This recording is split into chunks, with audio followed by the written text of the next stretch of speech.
Bonjour à toutes et tous et bienvenue dans le podcast Danser sa vie. Je suis Gaëlle Piton, sophrologue, coach, autrice, artiste, une femme aux multiples casquettes. Dans ce podcast, je vous partage mes réflexions et conseils avec authenticité et liberté. J'ai également le plaisir d'accueillir des personnalités inspirantes pour vous aider, vous aussi, à danser votre vie. Vous êtes prêts ? C'est parti !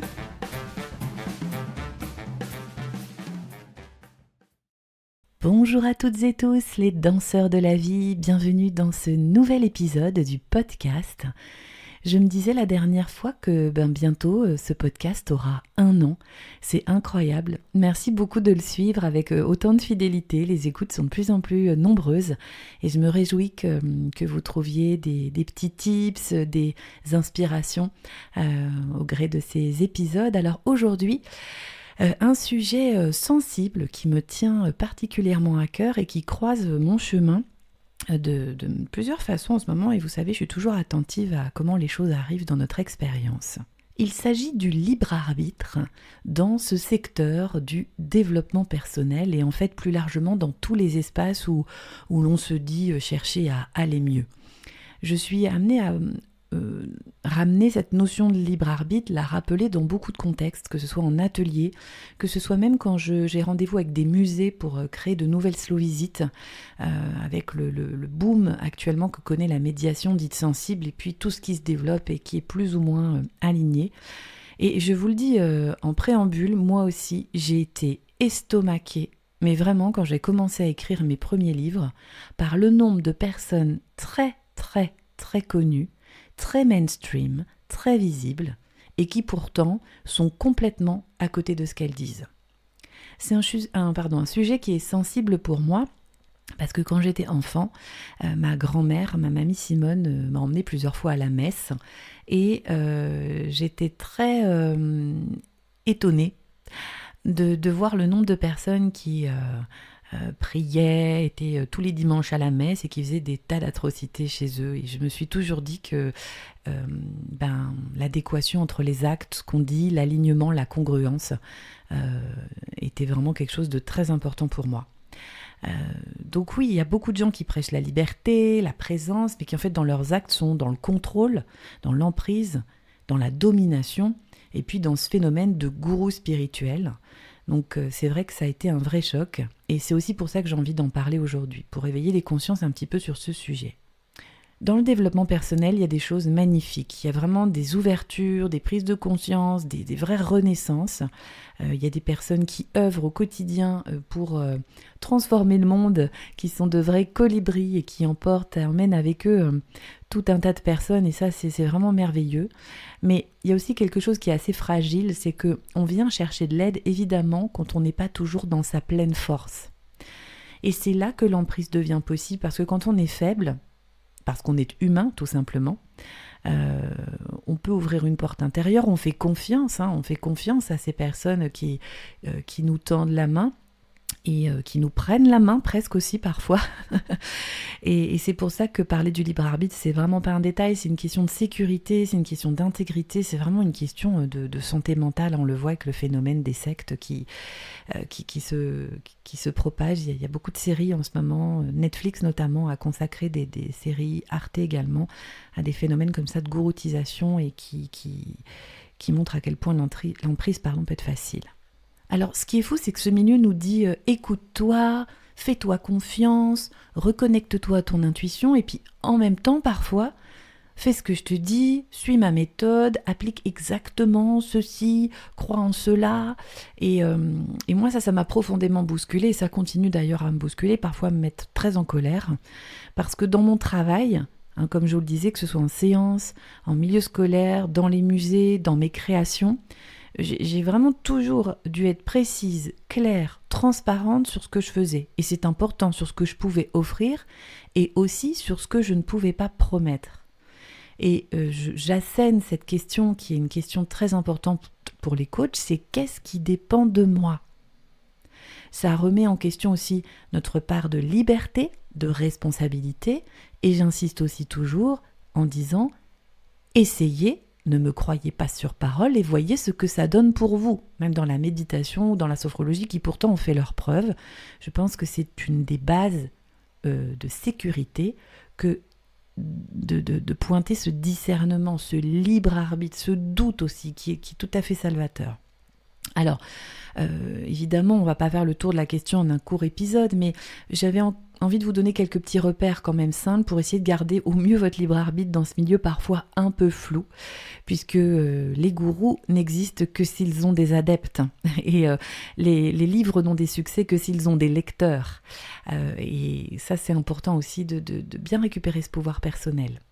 Par exemple, si quelqu'un prétend avoir la vérité, méfiance, personne n'a la vérité absolue sur la vie, la guérison ou la conscience.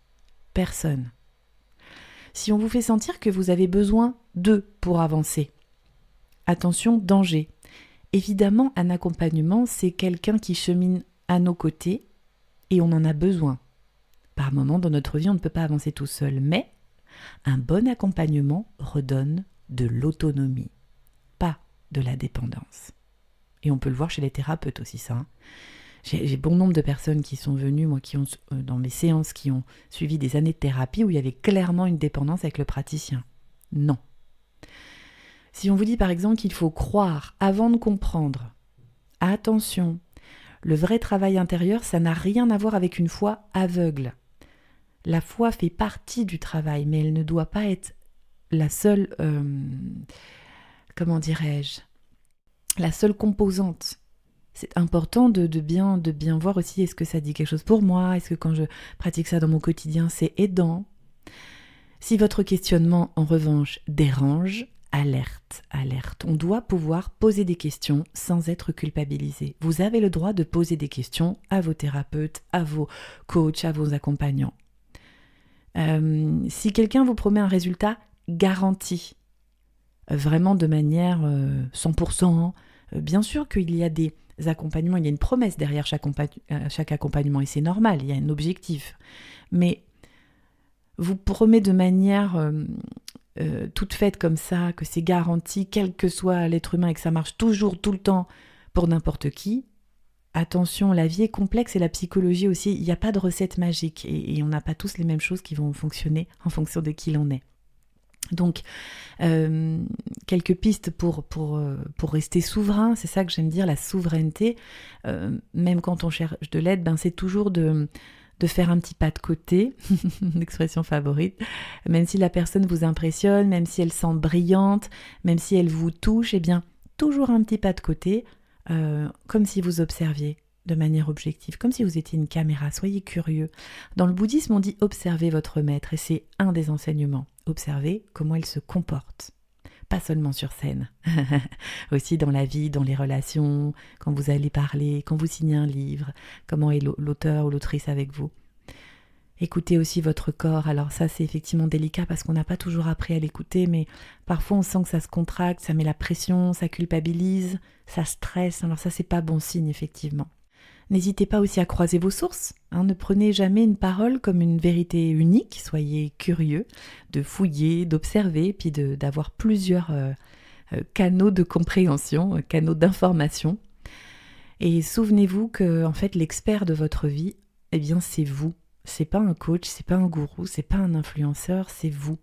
Et que bien sûr il y a des personnes qui peuvent nous donner la main et nous accompagner. Et je prône vraiment cet accompagnement parce que c'est la clé, je pense, d'ouvrir nos chemins, d'avancer. Mais attention, la vraie transformation, elle va jamais annuler.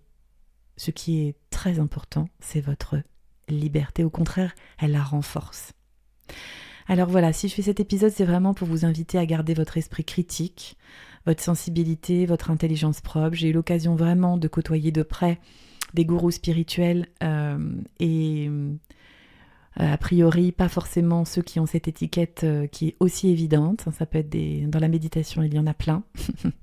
Souvent des hommes, je dis ça, je dis rien, mais j'ai remarqué que les gourous sont souvent des hommes et que peut-être, même si l'audience du développement personnel est 99% féminine, peut-être qu'on a plus tendance aussi à se laisser berner par des gourous masculins, je ne sais pas.